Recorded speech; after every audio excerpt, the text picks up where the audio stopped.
Hey everyone, Spirited Drop from the back of a taxi. Another Friday. Happy Friday, everyone.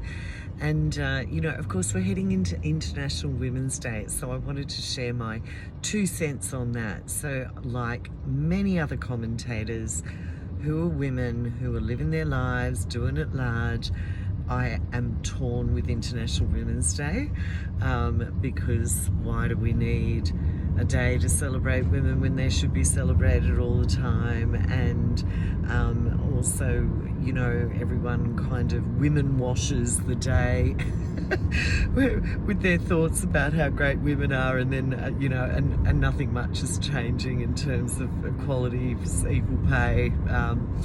The sort of non-recognition of the mental load women carry, who are mothers, blah, blah, blah, blah, blah.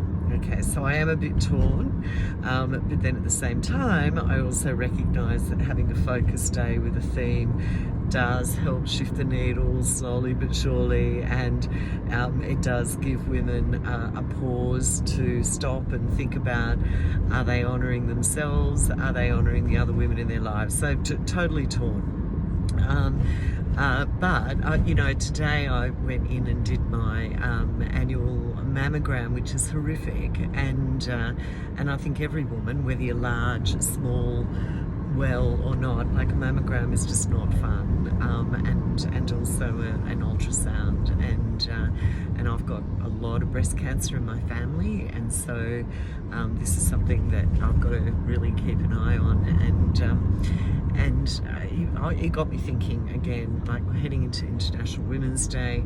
I've got to focus on my boobs, which are, a real symbol for the female form, and contemplating as well how astounded I am that just so many women don't regularly look after their health. And one of the ways to do that obviously is to keep a regular check on if everything's healthy and moving all in the right direction. And of course, breast cancer is one of those catch it early cancers. You get it early, the survival rates are really good. Full recovery can be really good if you're vigilant and you're just keeping a watch on it. And I was thinking about the attitude towards that, so when I question some clients and say, have you had a mammogram? No, don't do it. No, don't get pap smears. And I go, why? And one of the reasons why that I hear quite a bit is I don't want to be fearful.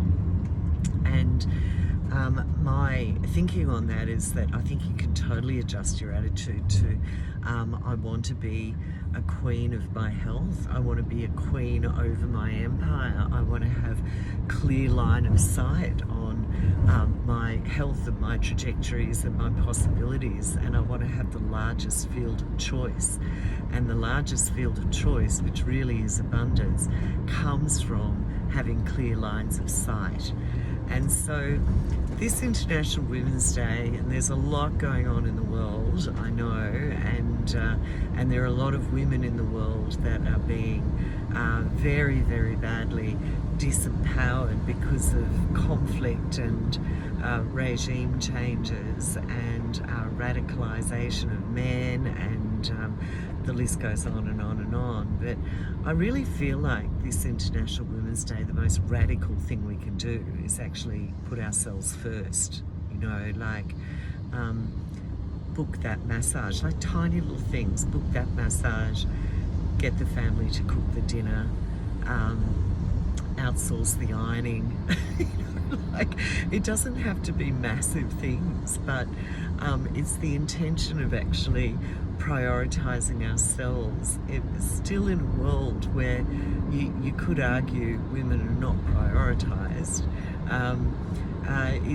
is a radical act of rebellion, and included in that has to be to look after your health, look after yourself, and get your checkups, and go for that walk, and do that meditation, and read that book, and seduce that lover, and eat that dark chocolate, and do things that absolutely delight you as a woman, as well as sensible things like keeping an eye on your health.